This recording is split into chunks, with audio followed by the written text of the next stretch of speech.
මරණ මංචකේ එලොවයි මෙලොවයි දෝලනය වෙනකොට හාමුදුරුවෝ පිරිත් කියනවනේ සතිපට්ඨාන කියනවා. ධම්මික උපාසක කියනවා චුට්ටක් නවතින්න ඕන. කාටද කියන්නේ? දෙවිවරුන්ට. රැවටිච්ච නැති මිනිස්සු. එහෙම නෙමෙයිද මරන්න ඕන? වෛරය, ක්‍රෝධය, ඉඩකඩම් හරි ප්‍රශ්නනේ ගෙවල් වල. පුදුම ඊර්ෂ්‍යාවක් නේ තියෙන්නේ. මේ පන්සලේ සිල් ගන්නවද? බණමඩුවේ. මම මේ දොස්පරොස් එහෙම කියනව නෙමෙයි.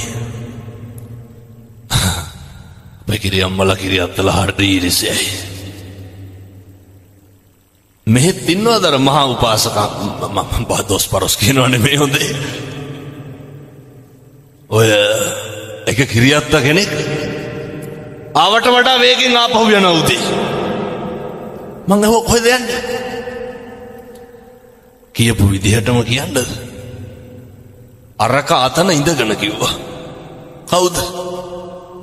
අනේ වෙන කෙනෙක් ඇවිල්ලා උන්ද හේතු වෙන කනුවට හේතු වෙලා. ගත්තේ නෑ සිල්.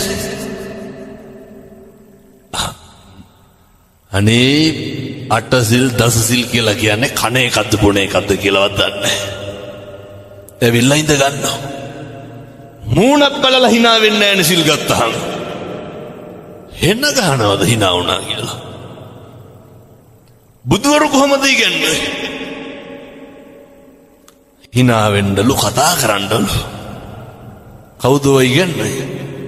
බුදුවරු. මෙහෙ බණමඩුවේ නම් නැතුව ඇති. සමහරක් බණමඩු තියෙනවා මේ ජූනියර් සීනියර්ෂිප් එක බලනවා. අර පරණ කිරියම්මලා කිරියත්තලා උන්දලා ඉදලක්වත් අල්ලන්නේ. උන්දලා තමයි ගරු. වත්තන්න පරිපූර්ණෙන්ති සීලන්න පරිපූර්ණත.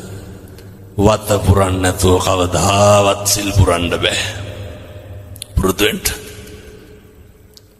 මොක නැතත් ජීවිතේ ඉගෙන ගන්න.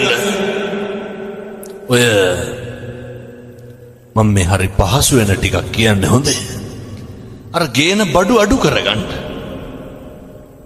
මම මේ වෙන කතාවක් මේ කියන්නේ.